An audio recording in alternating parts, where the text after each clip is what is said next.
What's up, guys? It's Savjz here. Today we're gonna be talking about Ahri.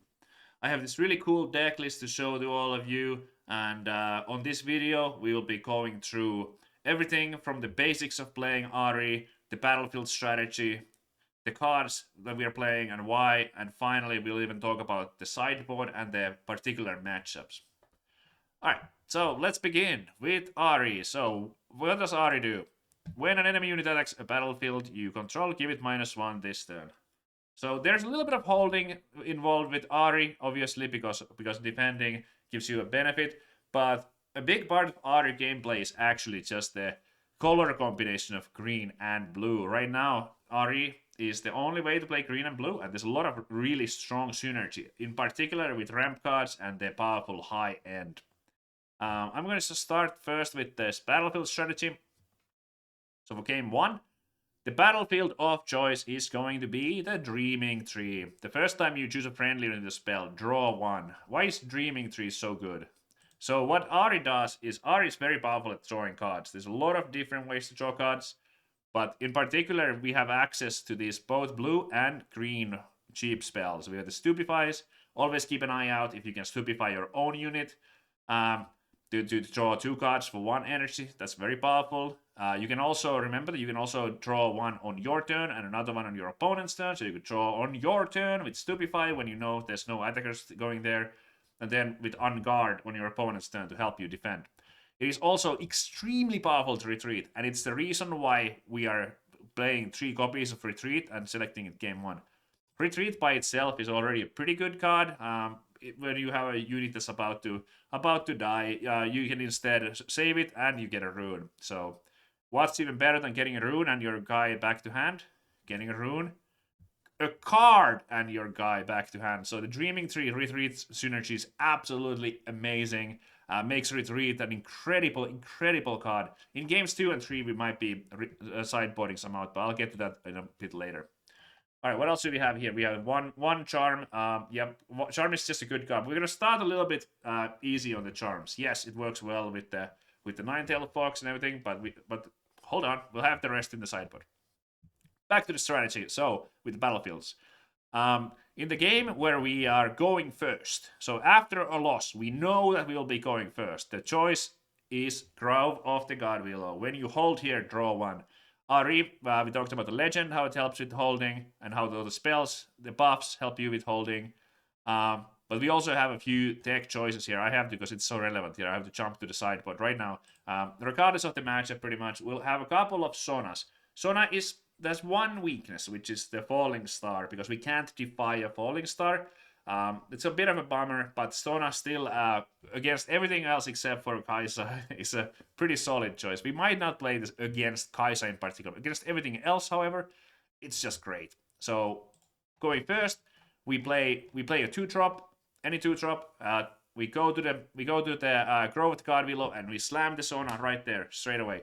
Boom! We know we'll be going first. We know we'll have the Sonas for that one, so we untap the mana, then we have the Defies, then we have the Unguards, even Retreat. We have a lot of tools we can use. Even though we have tapped out all of our energy, we will have some more from the untaps. So that's game 2, is the Sona hold battlefield. For game 3, or the game where we are likely to go, second, we don't actually know that for sure, but this one we will know because we will select this ourselves, because we get to choose that we go first. But on the game where we don't get to choose who goes first, we'll pick the Aspirant's Climb. Increase the points needed to win the game by 1. A little bit the same vein as with the Control Teemo. We just want to extend the game. That's sort of unfavorable for us, where we are playing a slow deck. We want the game to go long. Playing 2-9 is very, very good for us. So we get to the more powerful stuff with the time warps and all that. So yeah. All right. So going to the main deck now. We have the Ahri Alluring. This is the Ahri of our choice. While the blue Ahri can be quite good in some Nexus Knights or whatever, that's not what we're going to be doing. That's not what we're doing here. That's not what this deck does. I don't think it fits here. The main problems with the blue Ahri are that it recycles a rune and it just dies to pretty much anything, any removal and so on. So in a higher competitive environment, I would much prefer this. So what do we do with the Ahri Alluring? When I hold, you score a point. So we are pretty much just holding this. Ideally, we are holding it in the champion zone until we are good to go with the time warp. Time warp, of course, giving us an extra turn. So if we are holding a battlefield with Ahri alluring and we take an extra turn, even with just one battlefield, we'll be gaining 2 extra points. Because we get the one from the holding and the other one from the Ahri. And you can win with the bonus point. Bonus point is not it's not limited with the conquering one battlefield where you can't win. You can win with this. So very frequently, the turn before we are about to time warp, we play this in the base. Ideally, we'll also have something like Defy to protect it if our opponent tries to mess with our Ahri. And also, if you have other units, it can often be good to pull out your other units. So let's say we are playing to 8, we're at 5 points. We pull all our units back to the base. We play the Ahri in base.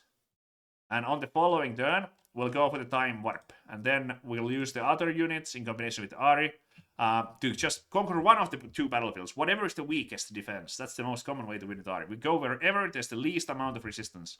Conquer that battlefield. Time warp, and boom, we go from 5 to 6 with the Conquer, and from 6 to 8 with the Green Ahri. So that's a good way to win. There are other ways to win, of course, as well. We just have like these Thousand Tail Watchers. Very powerful unit. Again, like it usually benefits to have some units in the base, but it's just a big boy. This is one of the reasons why we like playing Ahri and not Master Yi. Master Yi Legend arguably is a little bit better, but there's just some really, really powerful blue cards that we can access by having Ahri as our legend. Let's go in order here. So with the 2 drops of choice, we have 8 two energy cards. Very typical for a deck. Sometimes usually you want to play either 8 or 9. It sort of depends a little bit if you have other things to do, but oftentimes you're 8 or 9. We are going with 8 here. The best thing to play on turn 1 is the Stalwart Poro, almost every time, not always. Sometimes you might have Ravenbloom Student, and you also have some cards like Stupefy, and like maybe on guard, so you'll get some extra value from the student. But these are the ideal 2 energy cards to play on turn 1. Our third 2 energy card, which is almost like the backup 2 energy card for the early game, is the Clockwork Keeper. It is 2 might, so it can fight back a little bit. But it's if you don't have these to begin with. Clockwork Keeper, however, is much better in the late game, as it is very common for this deck with the Tasted Feyfolks and Find Your Centers to get to really high mana. So once we get to, let's say, 10 energy, Clockwork Keeper can be extremely powerful, just help us cycle through the deck to find our time warp. We can also, for example, we can play, let's say the game has progressed a good amount, and we are at 10 energy. We can play the Clockwork Keeper with the extra cost to a battlefield Dreaming Tree. We draw a card. We hit retreat on the Clockwork Keeper. We get a card from the Dreaming Tree. We get the Clockwork back. We play the Clockwork again. That's very efficient, just like getting through the deck. Speaking of getting through the deck, and just an excellent all-around card, Discipline. Can help with the Sona holes, but also all kinds of trades. Ravenbloom Student, excellent target buff when you're going for the Conquerors. Just an all-around good card, and has the draw cantrip on it as well. Yordle is just, again, some card draw, so we get to the good stuff. When you're playing Ahri, you generally tend to have a fairly large hand size, but that's not like it's not too much, because then some of them are tools such as Defy and other buffs, and alongside with the bigger units. Good run 3, but in this version right now I'm running 2. And then we have Find Your Center, absolutely amazing card. Against slower decks especially, like it's pretty good early.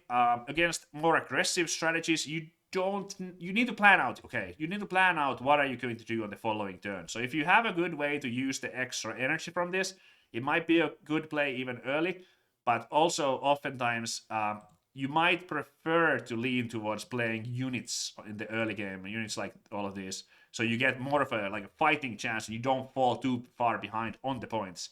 As Find Your Center will get better as the game progresses. If an opponent's score is within 3 points, it costs 2 less. So it can also be like smart to first play the units, and then when the Find Your Center only costs 1, then we play it. But like I said, you need to always keep an eye out on how much do you need the rune for the following turn. If the extra rune allows you to play a Tasty Feyfolk, then it might be a pretty good move. Or if the extra rune allows you to accelerate the Watcher what you otherwise couldn't, that might also be a good move. We have 3 Sprite Mothers, summoning the Sprite tokens. This card is especially good against Kaisa, because the Sprite token is actually quite good at holding. It is really annoying for the Kaisa player. Like, first of all, this takes out some of their early drops, potentially their turn 1 play with the Sprite token, but the 3 Might Sprite in combination with the legend that we have would actually be a trade with the red Kaisa, which also has 4 Might. So it is like super annoying. You get the Sprite token in, and they're just like, do I have to hex decorate this token? And it's just like, it puts those Kaisa players in agonizing situations. The reason why we are right now just running 3 Sprite Mother and 2 Sona is all because of Kaisa. Like, potentially, if Kaisa was not the #1 meta that we see so much, maybe I would be running, like, let's say I would be just 2 Sprite Mothers, maybe some Sona in main deck. But right now, just because of the Kaisa, it is a very, very good card against Kaisa. And then we have the usual 1000 Little Watchers, of course. Like, if you're playing blue, you should be playing this. I know it's a $45 card. I already know you guys are going to be asking me in the comments, like, how do I replace this? Because I don't want to pay $45 each for a rare card, but it's such a good one. Like, it's just so powerful. It can if you don't throw your time warp, it's not uncommon to be winning with the 1000 Little Watcher, because the early game is also like surprisingly decent with the students and the buffs and all that, so we can score a lot of points early, and it's not uncommon to just win the game with the Watcher. Super powerful, and we usually have the mana required for it, just based on how the deck sort of flows. Tasty Feyfolk, we only have 2 right now because it's also 7. Those still Watcher, although Watcher is often you pay 8 because they accelerate. Tasty Feyfolk also have an accelerate, so Tasty Feyfolk is an excellent card on the way towards the Time Warp. Because you know it has no recycle cost on it inherently.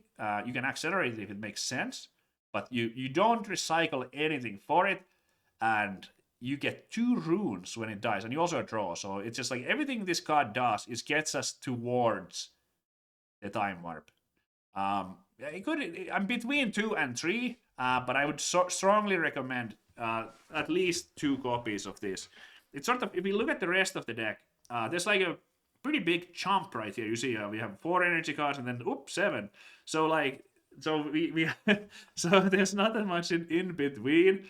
And getting to 10 is another story. So yeah, after the Feyfolk dies, that's usually when you are ready to Time Warp. So it is an important step along the way. I just realized that I didn't actually explain how to replace this with. I said that you guys are going to ask me, but I didn't say how.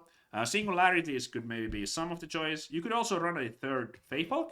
I think that's an excellent replacement for it, because Feyfolk is a good card by itself. So maybe like 1 extra Feyfolk and 2 Singularities. That could be something. Singularity, unfortunately, you lose some of the energy, but Accelerated Watcher does too. But yeah, once the prices come down, you need to get a playset at least. If you right now you don't want to do it. And yep, finally Time Warp. Even though this is a slower control deck, just based on the power level and all the like powerful plays we are making earlier with this, like with the student, everything like all the conquering with this and everything, you're usually not that far behind in points, and then hopefully we'll be at least at 5, or if it's Aspirant's Climb at 6 when the time comes, and then we'll pull off the Ahri Time Warp combo for the win. I've seen some versions with 3 Time Warps, but I feel pretty good about just running 2 because of the amount of card draw we have. Like, this draws cards, draw. Like, if you look at this, like, everything like draws. So just keep cycling through it and doing stuff while doing it, and then we usually get 1 of our 2 Time Warps. Like I mentioned, though, it's possible that Watcher also wins the game if we don't get the Time Warp. Alright, sideboard. So what are we doing here? 2 extra Charms. Charms are a little bit like reactive cards, and even though you might be like, what? Like, Charm seems like the best card for Ahri because of the legend, because like there's an extra -1 and all the holding and all that. It's the deck actually plays quite like interestingly proactive, where we need to have enough units. I mean, we're doing a bunch of stuff on our own turn as well, while just holding a little bit open. Especially drawing multiple copies of Charm at the same time, there might not be anything to necessarily to move with it in game 1. But for game 2 and 3, we are often bringing this in by replacing cards that are less good. If we know that we're going second, you could take out 2 Stalwart Boros, because Boro is only really good on turn 1. It's not that, I mean, yeah, like with the shield and the legend, sure, it kind of like fights a 4 might unit, which is pretty good. But if we are not playing it, if we have no chance of playing it on turn 1 realistically, then I think that's a good place to cut. Same thing with the Yordles. If we are going first, if we are playing the Sona game, if we are doing the whole battlefield game, I think Yordles are good ones to cut, because there won't be a turn 1 where we play the Yordle, because instead we want to have the maximum chance of having 2 energy cards this 3. So you can take out the Yordles, and we can play the Charms. Yep, and Sona is only for the game where we go first, really. But there's some instances where we might want to be playing it instead of something in particular in other matchups too. But yeah, against Kaisa in particular, I would just stay away from the Sona, I think. Then what else do we have here? We have Rune Prison. You see the Darius with the cleave coming at you. This is what we're supposed to do. Also goes well with the Sona, because we get the untaps. If you play the Sona, we'll probably side this in too. There are other moments too where you just like, you stun something at the like big unit from Yi or whatever. You see, playing as Master Yi, you know that they always have the champion zone Yi, which is 6 might accelerate. So there will be a time in the game where that Yi is gonna come at you. So having a Rune Prison against Master Yi is pretty safe as well. One Wind Wall, it's mostly for like the Mirror and the Kaisa. You hold it for your opponent's time warp. If your opponent is playing time warp, we kind of like have to have one of these. Otherwise, just who draws it first, and it can get a little awkward. So yeah, but we don't want to play 2, because there's a chance that we just draw them at the same time, and then there's no moment to use them really. And the final, I should talk about Charm a little. Okay, but let's do it this first. Adaptatron. So why do we have these? Well, there's Darius with Hook, but it's mostly for Dazzling Aurora. So the problem with Dazzling Aurora is that we might be playing it at like Aspirant's Climb, where the opponent is also playing Aspirant's Climb, and we're playing it at 10. And they can play in Dazzling Aurora on turn 3 or turn 4. Dazzling Aurora. And unfortunately, there's no other way for us to destroy the Dazzling Aurora. And pulling off our own gameplay of time warps and Ahris in a 10-point game or 9-point game is just simply too slow against the Aurora. They will have so many big dudes by then, because we're going for long games. They will have so many big dudes by then that it's just going to be too late. So Adaptatron, it is possible. If they don't get an early Aurora, maybe they don't throw theirs. Like, we can beat it. It's not like, we can't beat Aurora. But this gives you a chance to actually like fight back in an extended environment. Charms, yeah, move an enemy unit. Just keep it in mind that you don't always have to move an enemy unit into your battlefield. That's the most common way to use Charm, is like pulling enemy in that will die to your bigger thing. And it does help with the legend. Strong card, but you can also move your opponent's unit away from a battlefield. So if you are looking to close the game, we're going for the win, but they have a big unit at the battlefield. Well, we can use this in combination with whatever else we're doing.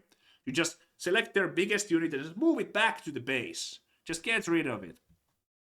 Or stack their units on a certain battlefield. So there's many ways to use Charm. It's just a very powerful card. But it's a little situational, so that's why we have them in the side. One more card that I wanted to mention a little bit more was that the Retreat, just if we're not on the Dreaming Tree, Retreat is a good one also to take out for Charms, or maybe Rune Prison, Windwall, whatever we are bringing in. Against Kaisa, you can like kind of keep the retreats and then like don't bring in the Sonas type of thing. Because Sona is bad, but retreat is good because we know they will be removing our guys. So, but otherwise, like without the Dreaming Tree and without the opponent being a Kaisa, 3 retreats feels a little excessive. So yeah. So the most common cards to be taken out are the Retreat, Boro, Yordle. Sometimes we can want 1 Sprite Mother. Yeah, the rest is pretty much staying in. That's pretty much it. Like and subscribe if you enjoyed this type of content. There will be more. Just let me know which legend should I do next. This is a good deck, and I hope you guys will will find a lot of success playing it if you decide to give it a go. Thanks for watching and enjoy Riftbound.